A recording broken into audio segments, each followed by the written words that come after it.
કોઈ એક સંખ્યા એટલે કોણ લો x કેટલા વડે ભાગવાના 56 કેટલી શેષ વધે છે આ x છે ભાગ્યા 56 કરીએ બરાબર છે તો કેટલી શેષ વધે 29 શેષ વધે હા ને હવે પ્રશ્ન શું પૂછ્યો છે આ જ સંખ્યાને કેટલા વડે ભાગીએ 8 વડે એટલે જો આ એક સંખ્યા છે x અને પેલા કેટલા વડે ભાગી હતી 56 શેષ કેટલી વધી 29 હવે હું કહું 56 ની જગ્યાએ 8 વડે ભાગો તો શેષ તો 29 વધે પેલા હા ને હવે 29 શેષ વધે તો દાખલો પૂરો થયેલો ગણાય કેમ કે પેલા 56 હતા હવે 56 નો જ એક પુત્ર છે 8 તો પાછા 8 આને ભાગવા પડે ને હા તો કેટલા 8 તેરી 24 તો શેષ કેટલી વધે તો જવાબ શું આવશે ડન છે જે શેષ વધતી હોય એને તમારે નવી સંખ્યા વડે ભાગી નાખવાની અને ફરીથી કેટલી શેષ વધી તમારો ડન છે આવો આપણે કહ્યું હવે કોઈ એક સંખ્યા કોણ છે x એને શેના વડે ભાગવાની છે 289 તો શેષ કેટલી વધે છે હવે આને શેના વડે ભાગવાની 17 જો 289 નો પુત્ર જ હશે તો જ આ દાખલો થાય નહીં તો આવો દાખલો જ ન થાય હવે કોઈ એવું ન પૂછે પુત્ર ના હોય તો એ દાખલો જ ન થાય બરાબર છે ચલો છે હવે 18 ને શેનાથી ભાગશું આપણે પાછા 17 થી 17 એકા 17 શેષ કેટલી વધી 1 તો શું જવાબ ઠીક કરશો આ એકડો નહીં આ એકડો કેમ કે કંઈક ક્યાંક બીજું કંઈક વધી ગયું હવે લાંબો આખો આંકડો આપ્યો છે અને પ્રશ્ન પૂછ્યો છે કઈ રકમથી ભાગી શકે તો કે આને 2 થી તો ભાગી શકાય ને હવે 3 નું ચેક કરવા માટે હું સરવાળો નહીં કરું હું સીધા નવડા કાઢી નાખું ને આ નવડો ગયો પછી 7 ને 2 9 ગયા હવે 8 ને 3 11 11 ને 3 14 ને 5 19 19 8 27 તો ભાગી શકાય હવે 2 થી ભાગી શકાય પાકું હવે આગળ ચેક કરીએ 5 થી આને ભાગી શકાય હા 10 થી ભાગી શકાય થઈ ગયું હવે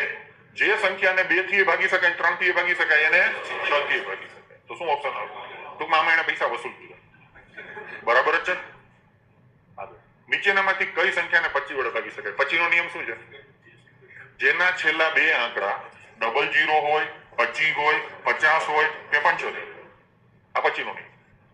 તો કયો આમાં બરાબર ને અને આમાં બધામાં ઓછામાં ઓછા કેટલા પાંચડા હોય 2 આગળ કઈ સંખ્યાને 6 વડે ભાગી શકાય સૌથી પહેલા શેનું ચેક કરશું 2 તો 2 થી તો બધાને ભાગી શકાય હવે શેનું ચેક કરશું બેન 3 ચલો 8 તેરી 24 આ 9 આ નથી બરાબર ને 8 તેરી 24 24 નો સરવાળો કેટલો થાય 6 આ તો નહીં લેવાનું 6 ને 2 8 આ 9 ગયા 6 ને 7 13 ને 8 21 4 25 એટલે નો ભાગી શકાય હવે આ લઈશું 5 ને 5 10 ને 16 ને 8 24 એટલે આને ભાગી શકાય અને હવે આ ચેક કરવાની જરૂર નથી પણ હું કરી લઉં છું 9 ગયા 6 ને 3 9 ગયા કેટલા વધે લાઈન જવાબ આવશે આગળ જઈશું કઈ સંખ્યા 18 વડે વિભાજ્ય નથી 18 માટે નીચે આવીશું 9 અને 2 9 અને 2 તો 2 તો બધામાં છે હવે 9 ચેક કરશું તો આ જો 8 ને 3 10 ને 8 18 છે 6 ને 2 8 ને 16 ને 2 18 છે 9 થી ભાગી શકાય ચલો 9 5 છે નથી ને બસ અહીંયા નથી જ પૂછ્યું એટલે કયો જવાબ આવશે આગળ શેના વડે વિભાજ્ય છે તો સૌથી પહેલા કયું લઈશું આપણે 3 નો નિયમ ખબર છે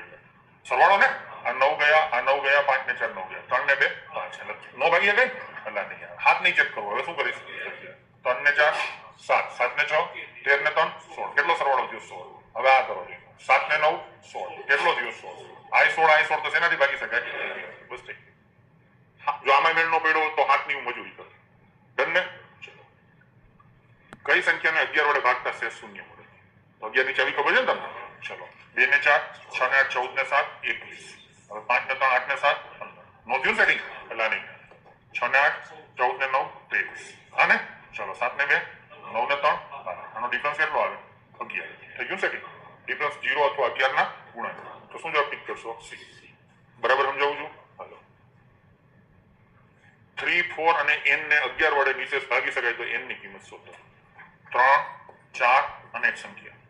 હવે આ જેટલો સરવાળો થાય એટલો સરવાળો આ થવો જોઈએ આ સરવાળો કેટલો થયો 4 તો અહીંયા 1 મૂકો તો 4 થઈ જાય તો અહીંયા n ની જગ્યાએ શું આવશે એટલે થઈ ગયું ને અને આનો સમજાણો તો વારાફરતી આંકડા મૂકીને ચેક કરો થાય તો ખરું જવાબ ઉપરથી પણ એમાં વારાફરતી મૂકવું પડે સીધું થઈ ગયું